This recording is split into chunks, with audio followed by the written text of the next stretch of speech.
300 feet beneath the surface of the Aegean Sea, resting on her starboard side in the waters between the Greek islands of Kea and Makronisos, lies the largest ship lost during the First World War.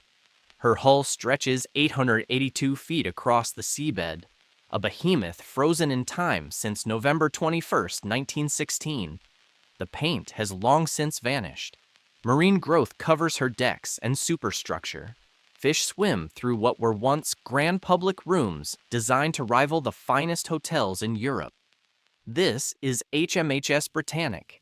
The name stands for His Majesty's hospital ship, a designation she carried in service to a wounded empire. But that was never supposed to be her purpose. When her keel was laid in 1911, she was intended for a different kind of glory. She was to be the third and grandest of the Olympic-class ocean liners, a floating palace that would carry the wealthy and the hopeful across the Atlantic in unprecedented luxury. White Star Line called her the safest ship ever built. She never carried a single paying passenger. She never completed a commercial voyage. She never fulfilled the purpose for which she was designed. Instead, she ferried wounded soldiers from the killing fields of Gallipoli and Salonika, her elegant staterooms converted to hospital wards, her promenade decks lined with cots. For barely a year of active service, she sailed under the Red Cross flag before the sea claimed her. The wreck was discovered in 1975 by Jacques Cousteau. Since then, divers have descended to examine her remains, documenting a ship that represents one of history's great what-ifs. What would Britannic have become if war hadn't intervened? What luxury might passengers have enjoyed in her first-class dining saloon? What stories would she have collected crossing the Atlantic for decades, as her sister Olympic did? We will never know.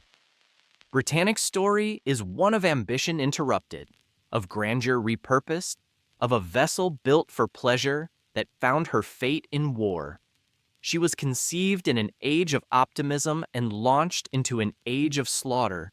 Everything about her speaks to the chasm between what the Edwardian world imagined and what the 20th century actually delivered.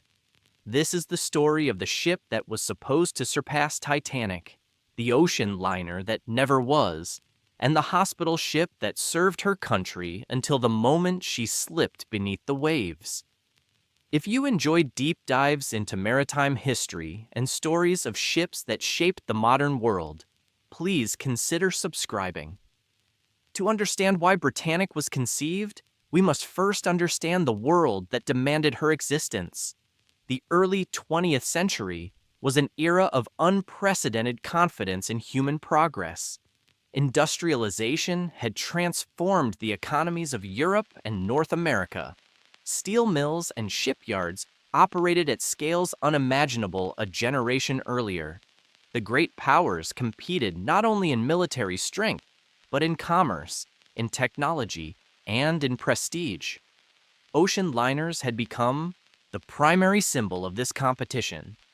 Crossing the Atlantic was no longer merely transportation. It had become a statement. The fastest, largest, and most luxurious ships announced to the world which nation possessed the greatest industrial capability, the finest engineering, the most refined taste. The ships themselves became floating embassies.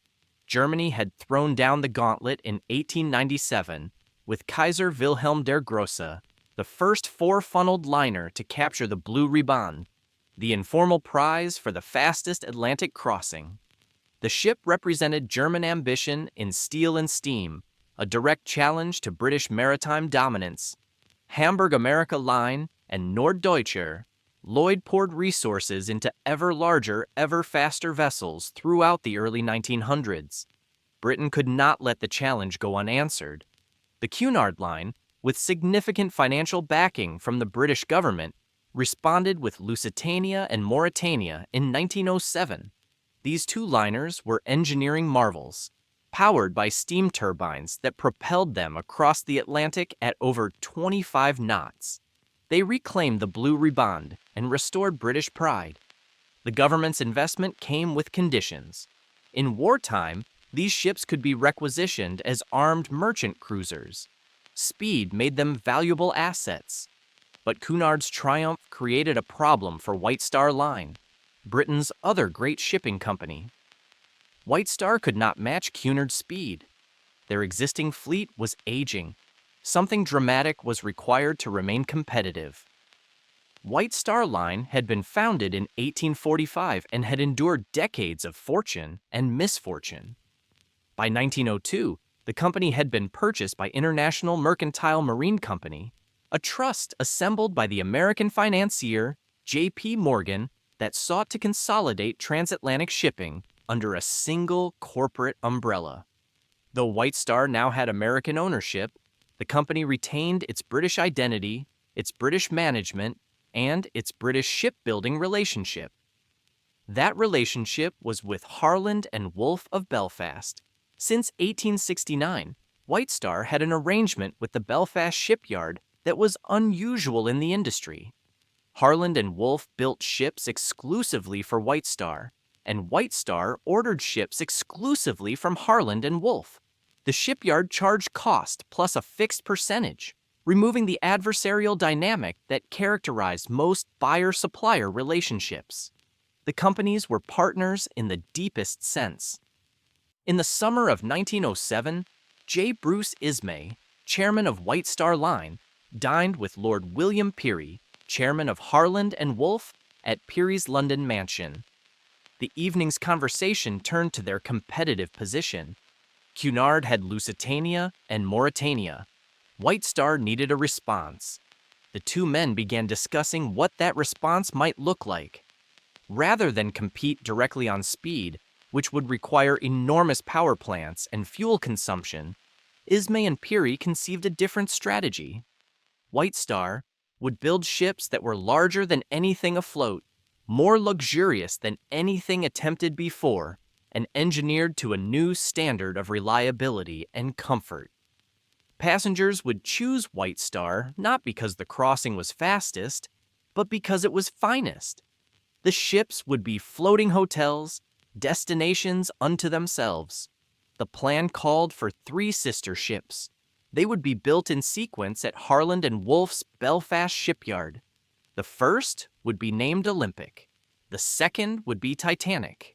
The third, intended to surpass both, would initially be conceived as Gigantic, though that name would later change. The scale of these vessels would be unprecedented. Each would measure approximately 882 feet in length and 92 feet in beam.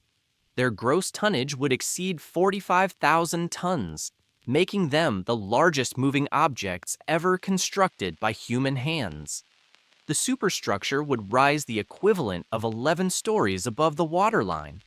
4 massive funnels would dominate the profile, though only 3 would be functional. The 4th was added for aesthetic balance and to improve ventilation. This was the era's supreme confidence made manifest in riveted steel. The great shipyards of Britain were building monuments to human progress. The ocean itself seemed like merely another obstacle to be conquered, another frontier to be tamed. The risks of the Atlantic, the storms and the ice, and the sheer unforgiving vastness were spoken of as problems engineering would eventually solve. Into this world of ambition and certainty, the Olympic-class liners were conceived. The first 2 would launch before the decade ended. The third, the ship that would become Britannic, would take slightly longer. She was meant to incorporate lessons learned from her sisters, to refine and perfect the design. She would be the culmination of White Star's vision. No one imagined that before the third ship even entered service, the world that conceived her would tear itself apart. The man most responsible for bringing the Olympic-class liners from concept to reality was Thomas Andrews. Born in 1873 in Comer, County Down, Andrews came from shipbuilding aristocracy. His uncle was Lord Peary, chairman of Harland and Wolff. At 16, Andrews began his apprenticeship at the Belfast yard, learning every aspect of ship construction from the ground up. He spent time in the joiners' shops, the drawing offices, the engine works. By the time he reached his 30s, he understood shipbuilding as thoroughly as anyone alive. Andrews became head of Harland and Wolff's design department and led the team that translated Ismay and Peary's vision into detailed plans. The Olympic-class ships presented unprecedented engineering challenges. Their sheer size required innovations in hull construction, propulsion, and passenger accommodation. Andrews and his team worked through problem after problem, refining the design over months of intensive effort. The hull design drew on lessons from earlier White Star vessels, but incorporated advances in understanding how steel behaves under stress. The ships would have double bottoms extending up the sides of the hull to a height of about 7 feet, providing additional protection against grounding. The hull would be divided into 16 watertight compartments by 15 transverse bulkheads. These bulkheads extended from the tank top to varying heights, depending on their location. The designers calculated that the ship could remain afloat with any 2 compartments flooded, or with the first 4 compartments flooded simultaneously. The propulsion system combined proven technology with innovation. 2 massive reciprocating steam engines would drive the outboard propellers, while exhaust steam from these engines would power a central turbine driving the center propeller. This arrangement improved fuel efficiency compared to pure reciprocating or pure turbine configurations. The power plant would generate approximately 46,000 horsepower, sufficient to maintain a service speed of 21 knots. The interiors were designed by a team of architects and decorators working under the general supervision of Harland and Wolff. First-class accommodations would rival the finest hotels in London and Paris. A sweeping grand staircase would descend through multiple decks beneath an ornate glass dome. The first-class dining saloon would seat over 500 passengers in Jacobean splendor. A swimming pool, a Turkish bath, a gymnasium, and a squash court would provide diversions. Suites would feature private promenades and sitting rooms. Second-class accommodations, while less opulent, would exceed the first-class offerings of many competing lines. Third-class steerage, though simpler, would be clean, well-ventilated, and far superior to the crowded conditions immigrants had endured on earlier vessels.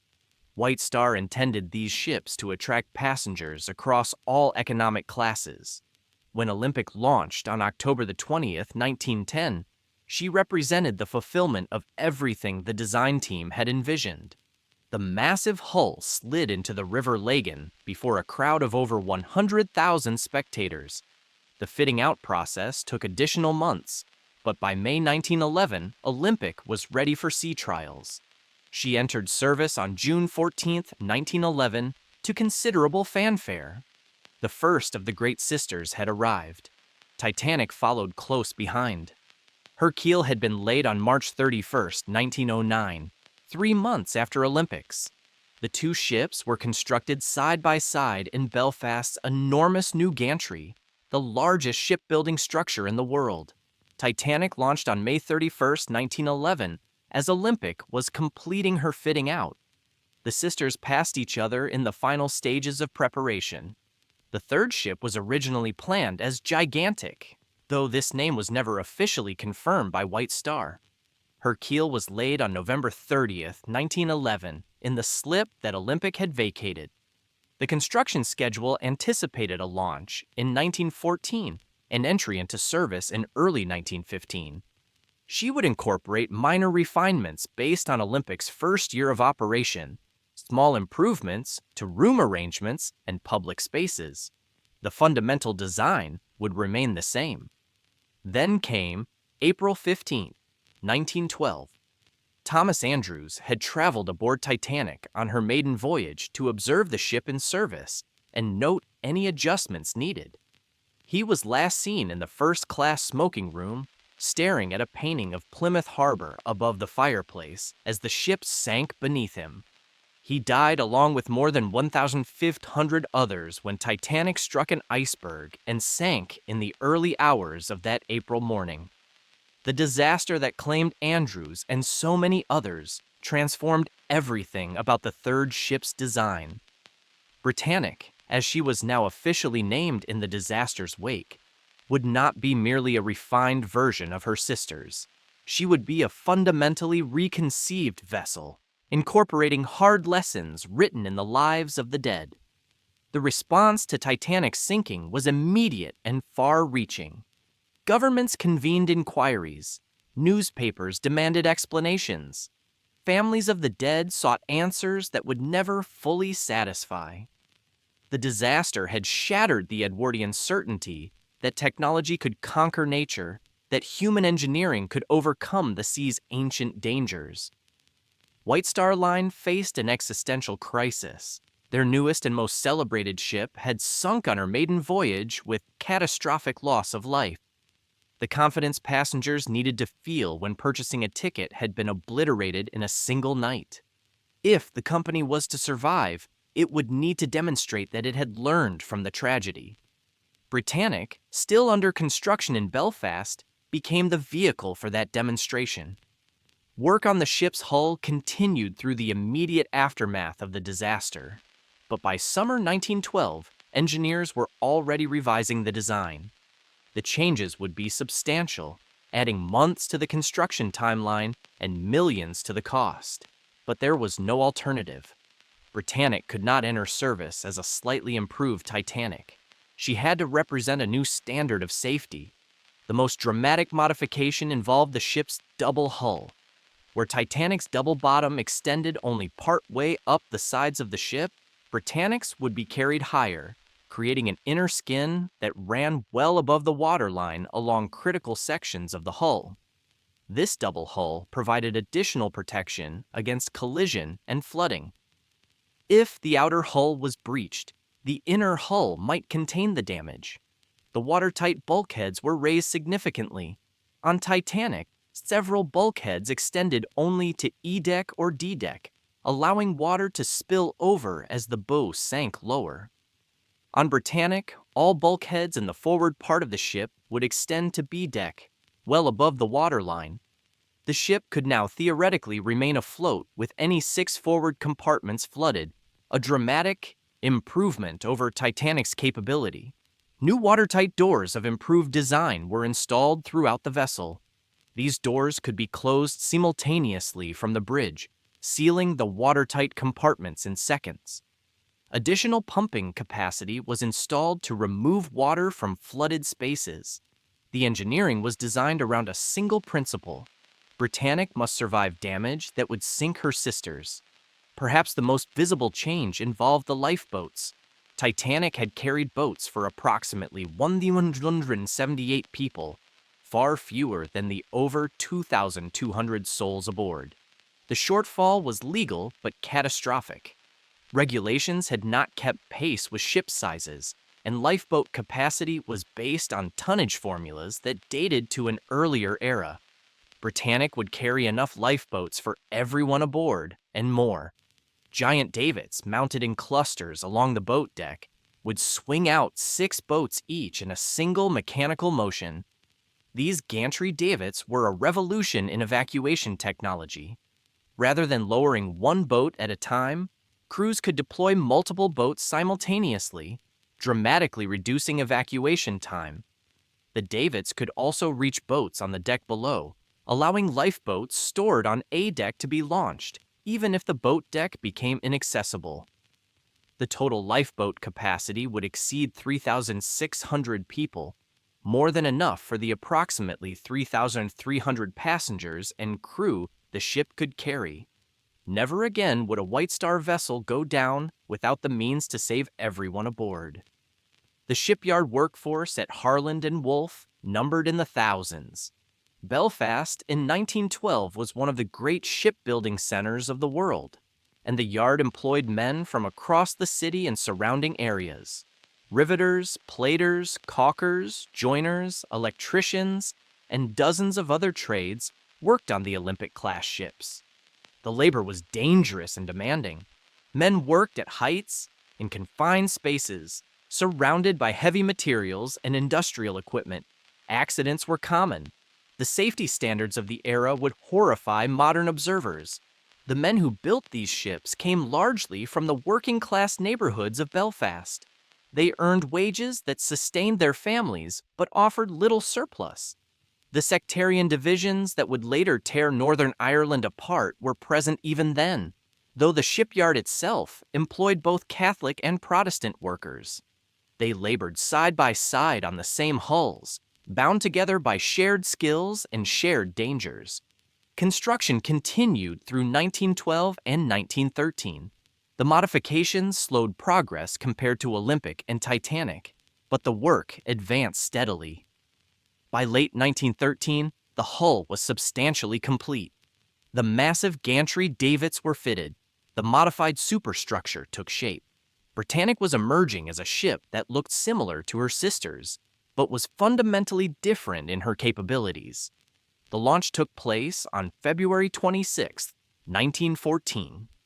Unlike the festive atmosphere that had surrounded Olympic and Titanic, Britannic's launch was a subdued affair. No champagne was broken across her bow, following White Star tradition.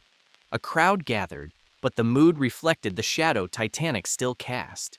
The Countess of Shaftesbury, wife of White Star's chairman, released the launch trigger, and the massive hull slid down the slipways into Belfast Lough. She was the largest ship afloat, slightly exceeding Olympic in tonnage due to the additional hull plating and safety modifications. The newspapers noted the launch, but the coverage was muted compared to the fanfare that had greeted her sisters. The world had lost its innocence about great ships. The fitting out began immediately. Interior decorations, machinery, equipment, and furnishings would be installed over the following months. White Star planned for Britannic to enter service in spring 1915, taking her place alongside Olympic on the profitable Atlantic run. The first-class staterooms were being finished. The grand public rooms were taking shape.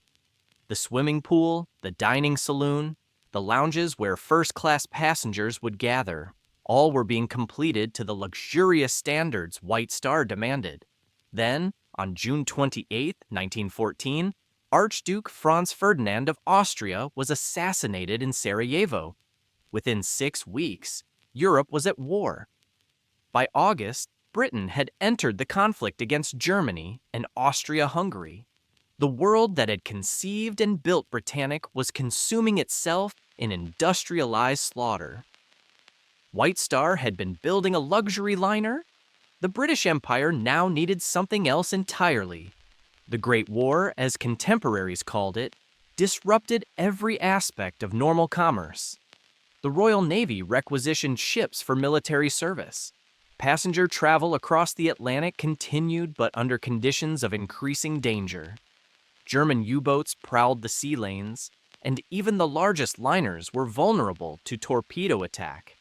Olympic continued in commercial service initially, though with reduced schedules and military precautions. Other ships were converted to armed merchant cruisers or troop transports. The Admiralty evaluated every available vessel for potential military use. Britannic sat incomplete at Belfast.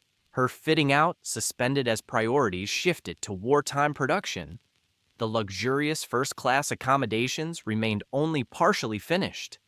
The elegant public rooms stood empty and undecorated.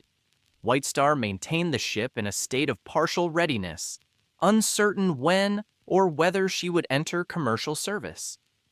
The turning point came in late 1915. The Gallipoli campaign, the ambitious attempt to force the Dardanelles and knock the Ottoman Empire out of the war, had become a catastrophe. British and Commonwealth forces were suffering enormous casualties in the amphibious assault on the Turkish peninsula. The wounded needed evacuation, and the existing hospital ships were insufficient for the task. The Admiralty requisitioned Britannic on November 13, 1915. She would not become a troop transport or an armed cruiser. She would become a hospital ship, one of the largest ever to sail. Her role would be mercy, not combat. The conversion transformed the vessel. Her luxury fittings, those that had been installed, were stripped out and placed in storage.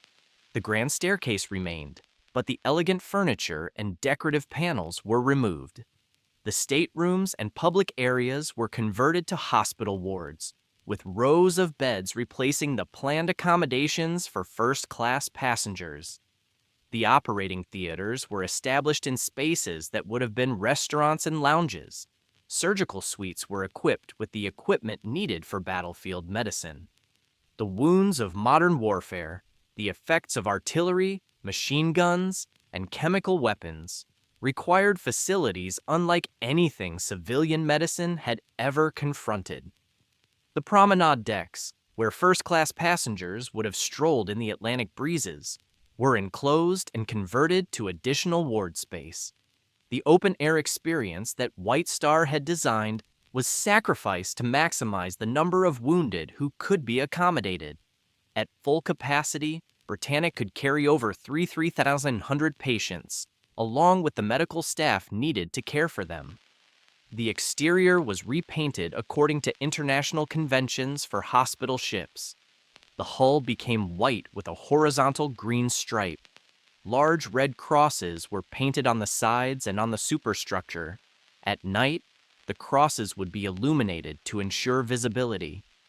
Under the Hague Conventions, hospital ships were protected from attack so long as they carried no military cargo, no weapons, and only wounded personnel and medical staff. The ship's company reflected her new purpose. Captain Charles Bartlett took command.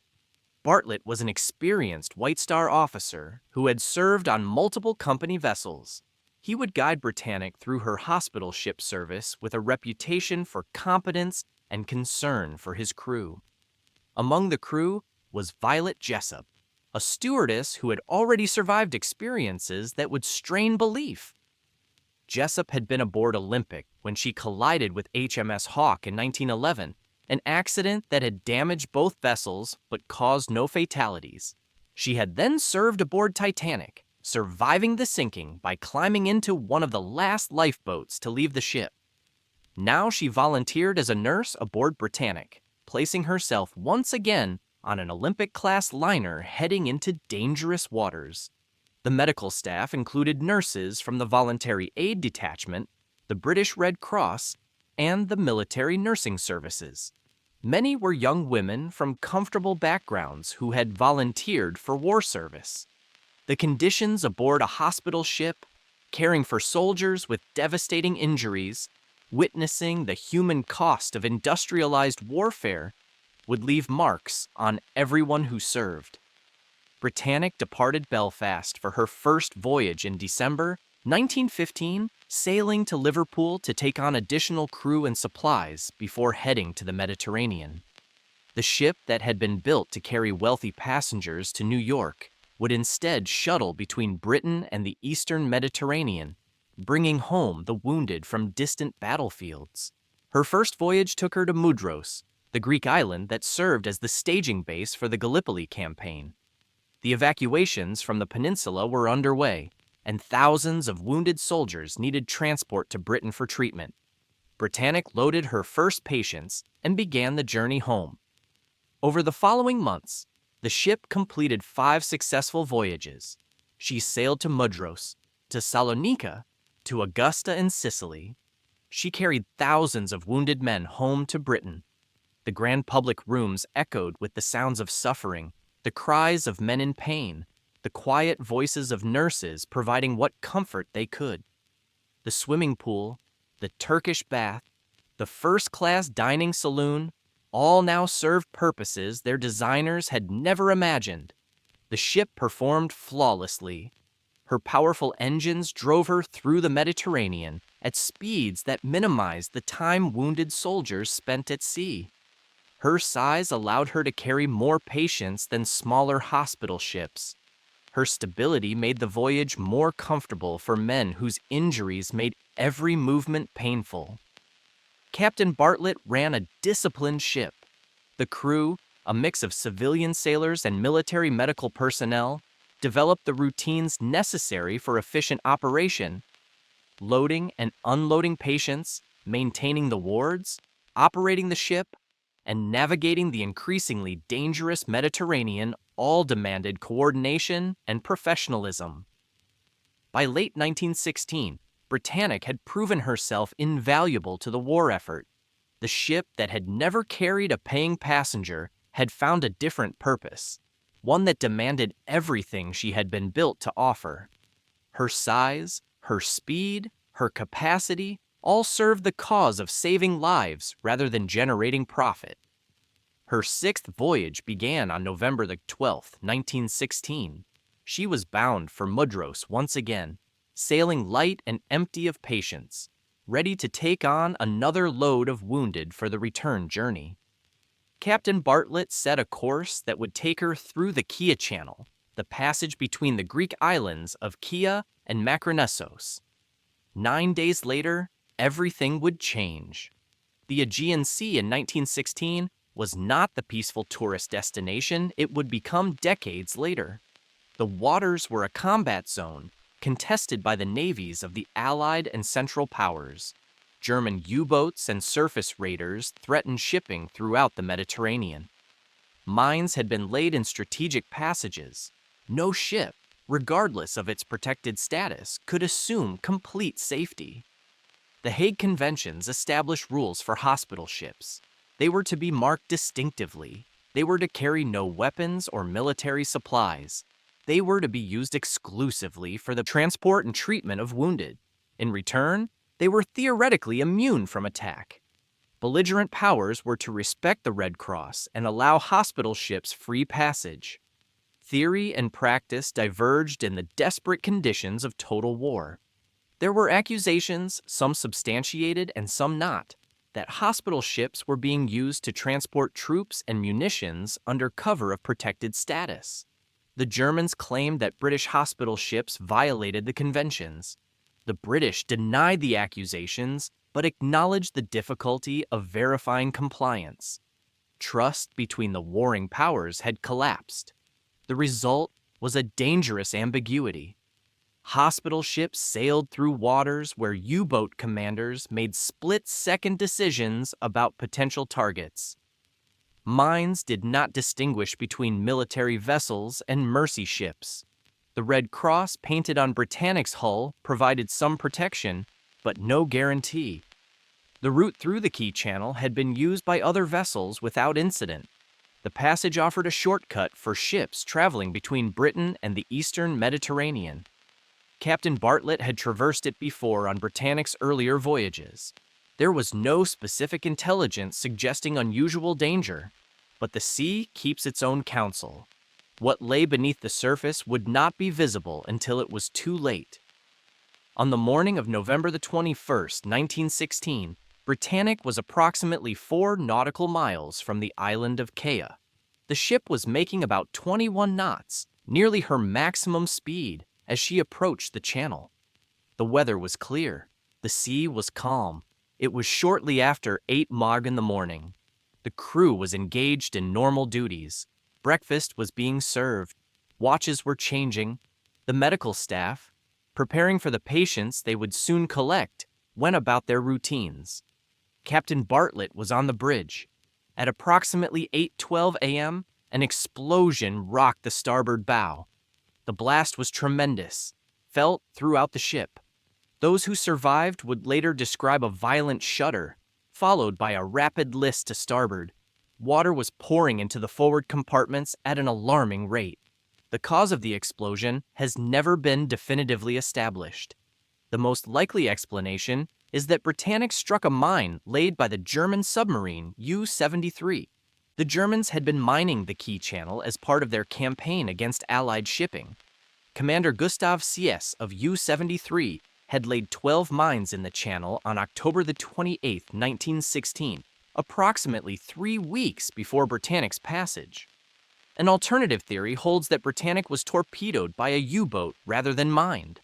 Some survivors reported seeing a torpedo wake in the water moments before the explosion. German records, however, show no U-boat in the immediate area that morning. The mine hypothesis is generally accepted by historians, though the debate continues. Regardless of the cause, the damage was catastrophic. The explosion had breached the hull in the outer vicinity of the forward holds. Seawater was flooding into compartments that were supposed to remain watertight.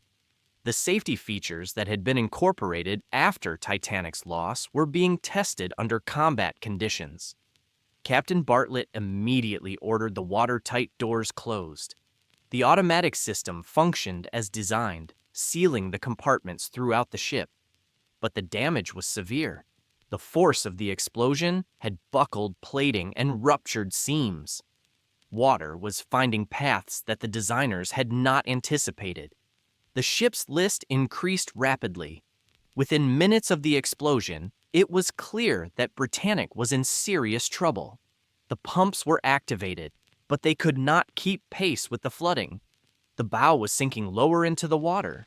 There was a critical difference between Britannic's sinking and Titanic's.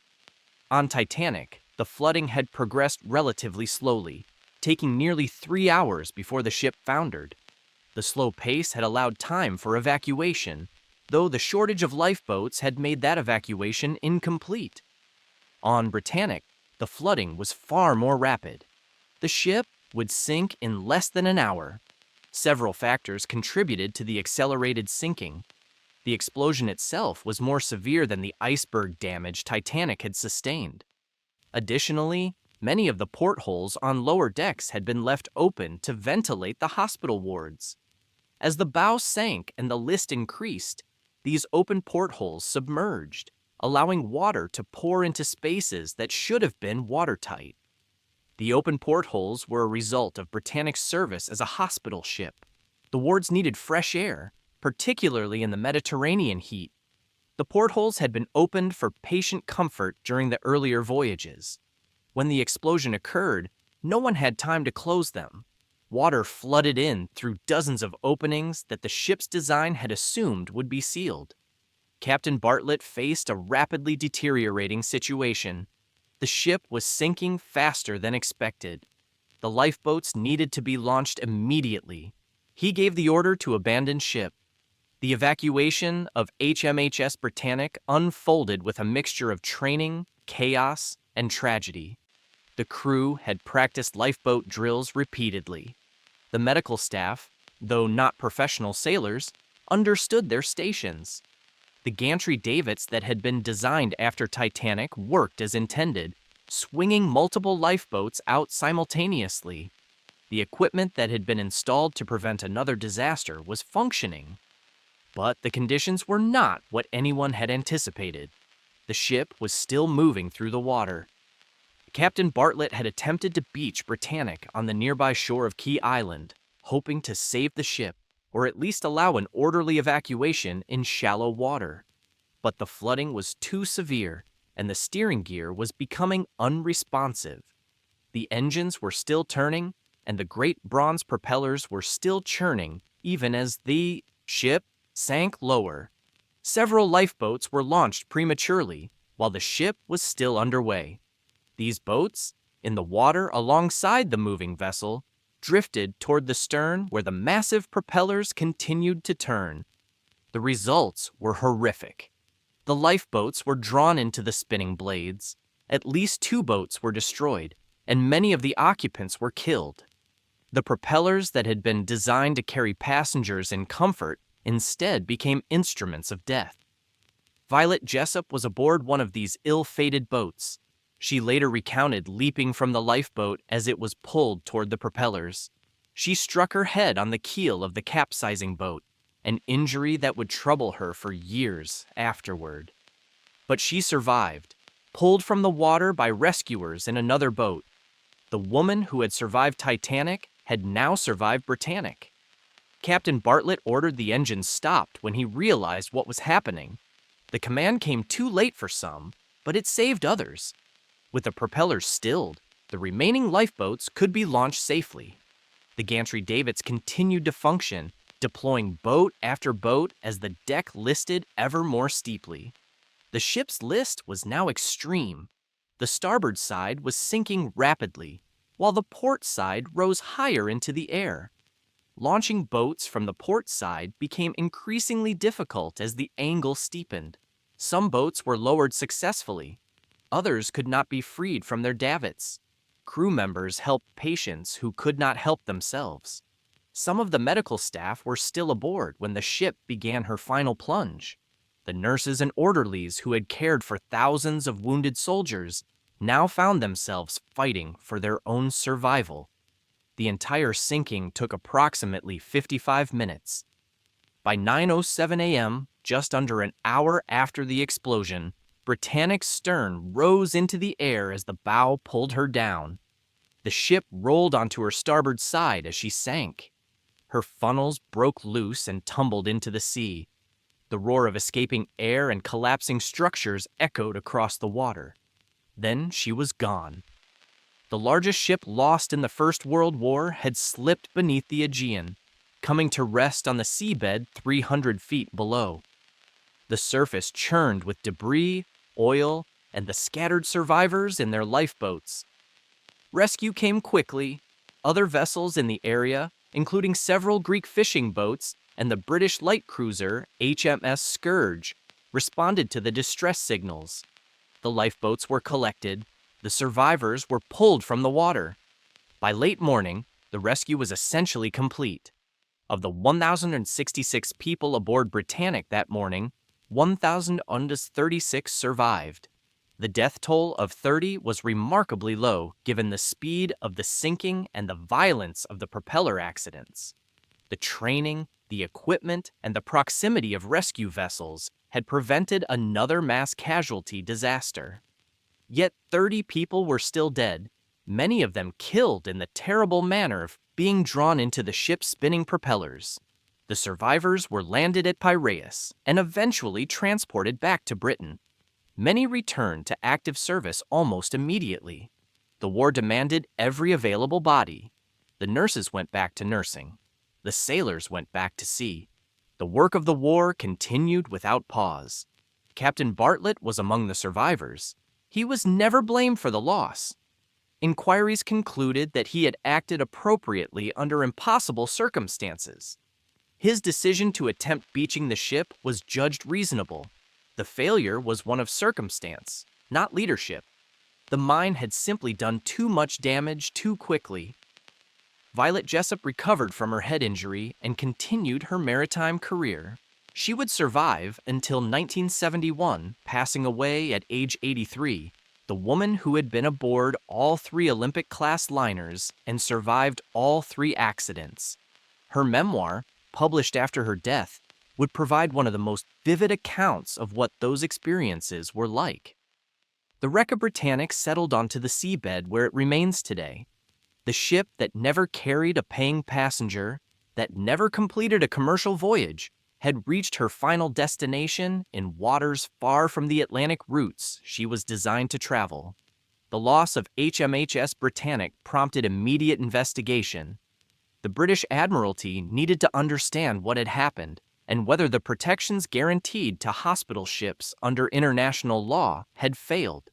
The Germans needed to explain whether they had deliberately targeted a mercy vessel. The official British inquiry concluded that Britannic had struck a mine. The location of the sinking corresponded to the known minefield laid by U-73. The pattern of damage, a single massive explosion in the forward section, was consistent with a mine strike. The inquiry found no evidence that Britannic had been torpedoed.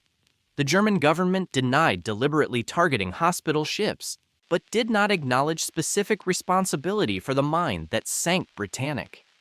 The mining of the Kea Channel had been part of a broader campaign against Allied shipping. The Germans maintained that hospital ships passing through known danger zones did so at their own risk. The controversy over hospital ship attacks extended beyond Britannic.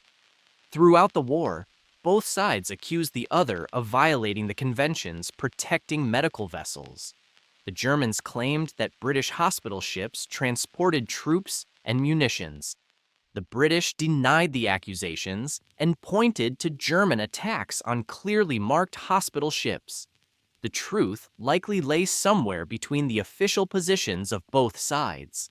War corrupts everything it touches. The inquiry into Britannic's loss also examined the speed of the sinking. Why had a ship designed to survive severe flooding gone down in less than an hour?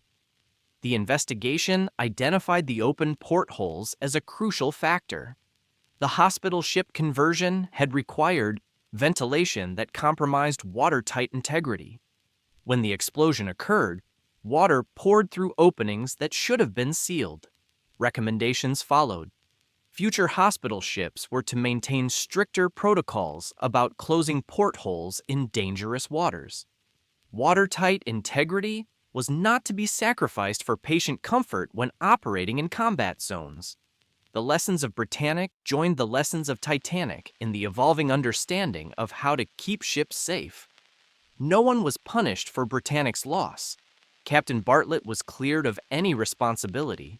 The crew had performed competently under impossible conditions. The death toll, while tragic, was far lower than it might have been. The disaster was attributed to the inevitable risks of war, rather than to negligence or failure. The loss was felt keenly by White Star Line. Olympic, the first of the three sisters, continued in service and would survive the war. She would be converted back from troop transport to passenger liner and sail commercially until 1935. But the company had lost both Titanic and Britannic, two of the three vessels that represented their greatest investment and highest ambitions.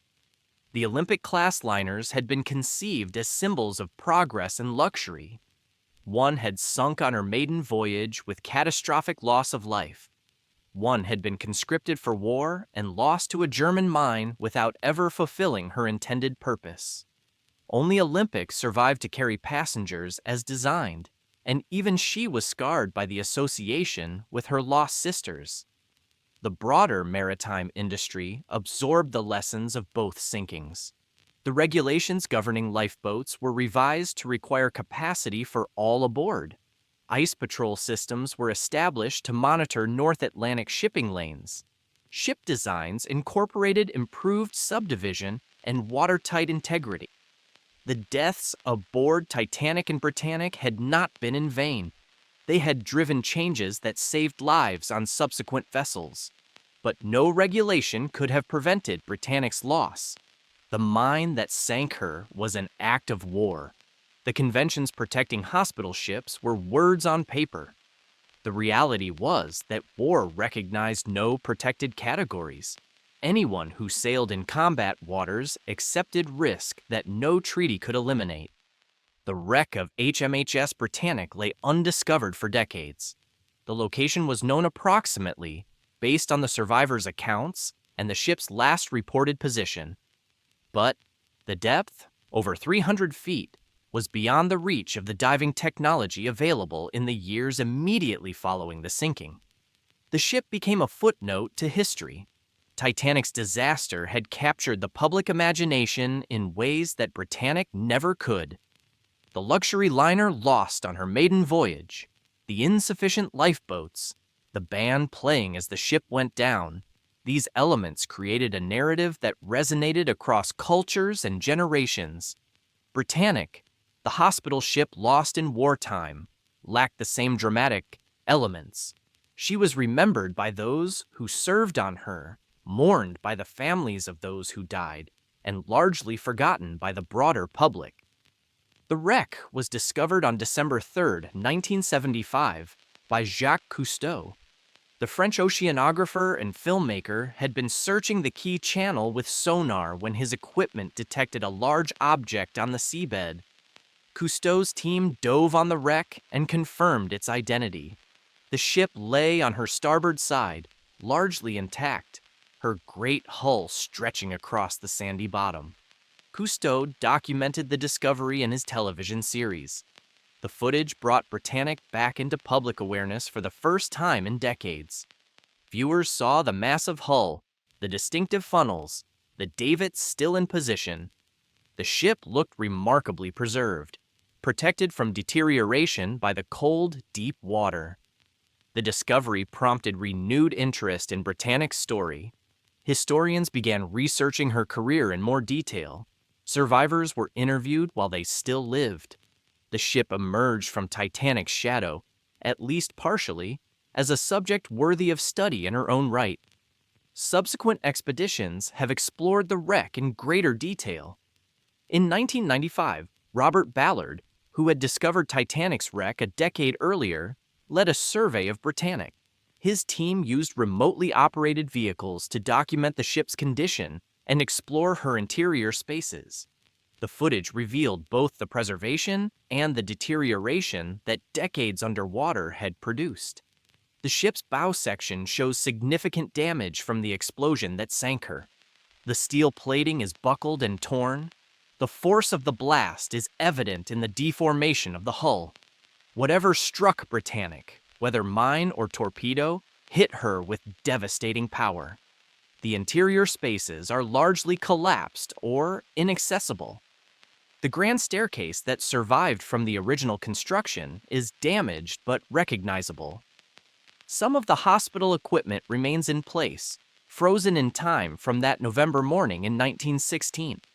The swimming pool, never used by passengers, is filled with silt and debris. The wreck is now a protected site. The Greek government controls access, limiting diving to approved expeditions. The depth and conditions make exploration challenging and dangerous. Several divers have died attempting to reach Britannic. The ship that claimed 30 lives in 1916 has claimed additional victims in the decades since. Legal ownership of the wreck became contentious. Britannic was owned by White Star Line when she sank. White Star merged with Cunard in 1934, and the merged company eventually became part of Carnival Corporation. The ownership chain created complexity when questions arose about salvage rights and artifact recovery. In 1996, the wreck was purchased by Simon Mills, a British maritime historian who has become Britannic's primary advocate and guardian. Mills has devoted decades to researching the ship's history and managing access to the wreck site. His work has ensured that exploration is conducted responsibly and that artifacts are preserved rather than scattered. The ship continues to deteriorate. The steel is corroding, though more slowly than wrecks in shallower, warmer water. The superstructure is collapsing. The distinctive features that identify Britannic as an Olympic-class liner are gradually disappearing. Within decades, the wreck may become unrecognizable, another ruin on the seabed that conceals its origins. The legend has grown with time. Britannic is now sometimes called the Forgotten Sister, the Olympic-class liner that history overlooked. Documentaries and books have explored her story. Diving expeditions have captured footage that brings her back to life. She will never achieve Titanic's fame, but she has found a place in maritime memory. 30 people died when Britannic sank. Compared to the 1,500 who perished on Titanic, the number seems almost modest. But each of those 30 was an individual with a life, a family, hopes, and fears. Their deaths were as final as any in history. Most of those who died were killed by the propellers. The decision to launch lifeboats while the ship was still moving, understandable in the chaos of the moment, proved fatal for those in the boats that drifted too close to the stern. The deaths were violent and immediate, a terrible price for the confusion of those first minutes. Among the dead was Private William Sharp, a soldier serving as part of the ship's Royal Army Medical Corps detachment. He had survived the fighting in Gallipoli and was returning to Britain when the mine struck. The war he had survived on land claimed him at sea. Nurse Mary Rogerson was another victim. She had volunteered for service aboard Britannic to care for wounded soldiers. Her death came not in a hospital ward, but in the cold waters of the Aegean, far from the patients she had intended to help. The survivors carried their experiences for the rest of their lives. Many of the nurses continued in medical service, returning to shore-based hospitals when their ship was lost. The war still demanded their skills. There was no time for mourning or recovery. The wounded kept arriving, and the wards still needed staffing. Violet Jessup never forgot her 3 encounters with the Olympic-class liners. Her memoir, published posthumously in 1997, described the experiences with vivid detail. she wrote of the collision between Olympic and HMS Hawke, the terrifying night of Titanic's sinking, and the violent moments in the water as Britannic's propellers churned nearby. She had lived through maritime history that would be almost unbelievable if it weren't so thoroughly documented. Captain Bartlett survived and continued his career with White Star Line. He commanded other vessels and retired with his reputation intact. The inquiry had cleared him of responsibility, and the maritime community accepted the verdict. He had done what he could with a situation that allowed for no good outcomes. The legacy of Britannic extends beyond the individuals who served on her. The ship represents a turning point in maritime safety. The modifications made after Titanic's loss, the raised bulkheads and improved lifeboat systems, had worked as designed. The death toll of 30, while tragic, was a fraction of what it might have been on an unmodified vessel. The lessons of 1912 had saved lives in 1916. Those lessons continued to shape shipbuilding for generations. The principle that ships must carry lifeboat capacity for all aboard became universal. Watertight subdivision improved across the industry. The assumption that great ships were unsinkable, already shattered by Titanic, was buried forever by Britannic. Modern ships are designed with survival in mind, their structures calculated to withstand damage that would have doomed earlier vessels. The hospital ship service that Britannic exemplified also left a lasting mark. The role of medical vessels in supporting military operations became formalized and expanded. The conventions protecting hospital ships, however imperfectly observed in practice, established principles that continue to govern armed conflict. The Red Cross symbol that Britannic carried remains a protected emblem under international law. The Olympic-class liners as a whole represent a moment of transition. They were conceived in an era of optimism about human progress, when technology seemed capable of conquering any obstacle.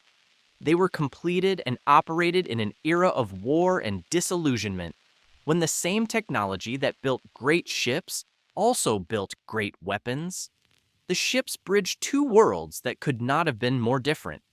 Olympic survived to carry passengers for 2 decades after the war, finally sailing to the breakers in 1935. She was the only one of the 3 sisters to fulfill her intended purpose, and even she spent years as a troop transport before returning to commercial service. Her survival seemed almost accidental, a matter of fortune rather than design. Titanic became the most famous shipwreck in history, her story told and retold until it achieved mythic status. The disaster came to symbolize hubris, the dangers of overconfidence, the fragility of human ambition. Every generation finds new meanings in the story. Britannic occupies a different place. She represents what might have been, the luxury liner that never was, the hospital ship that served briefly but faithfully before the sea claimed her. Her story lacks the dramatic clarity of Titanic's maiden voyage disaster. It is a wartime story, full of the moral ambiguity and random tragedy that characterize all wars. 300 feet beneath the Aegean, HMHS Britannic rests in darkness. The fish that swim through her corridors have no knowledge of what she was or what she represents. The sea has claimed her completely, as it claims all things eventually. The ship that was built to demonstrate human mastery over the ocean now belongs to the ocean forever. But her story belongs to us. Britannic was conceived in an age of certainty. The men who designed her believed they understood the world and could shape it according to their will. The industrial might of the British Empire would build the largest, most luxurious, most advanced ships ever to sail. The wealthy would travel in comfort across the Atlantic. The less wealthy would travel in dignity. Everyone would marvel at what human engineering had achieved. The certainty died in August 1914. The war that began that summer swept away the world that had built Britannic. The empires that had competed for prestige through ocean liners competed instead through trenches and artillery. The industrial capacity that had produced floating palaces produced instead instruments of mass death. The optimism that had characterized the Edwardian era drowned in the mud of Flanders. Britannic herself was transformed. The luxury liner became a hospital ship. The first-class staterooms became wards for wounded soldiers. The grand public spaces became surgical theaters and recovery rooms. The ship that was meant to demonstrate wealth and refinement demonstrated instead mercy and service. She died as she lived in her final incarnation, serving her country. The mine that sank her was one weapon among millions deployed in a conflict that killed over 16 million people. Her 30 dead were a tiny fraction of the war's toll. But they were also individuals, men and women who deserved to live, whose deaths diminished the world by their absence. The Olympic-class liners were monuments to a world that vanished.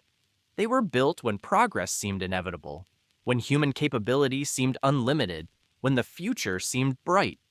They sailed into a century of war, genocide, and destruction that their designers could never have imagined. Britannic never fulfilled her intended purpose. She never carried the wealthy across the Atlantic in unprecedented luxury. She never collected the stories of passengers met and connections made during ocean crossings. She never became what her designers intended. Perhaps that is fitting. The 20th century did not turn out as anyone intended. The dreams of the Edwardian era gave way to nightmares that continue to haunt us. The certainties of that age proved to be illusions. The world that built Britannic was already dying before she ever touched the water. What remains is the wreck on the seabed, slowly collapsing into the silt. The steel that was forged in Belfast a century ago is returning to the elements from which it came. In time, nothing will remain but a slight disturbance in the topography of the Aegean floor. And the stories. The stories remain. The story of ambition and engineering.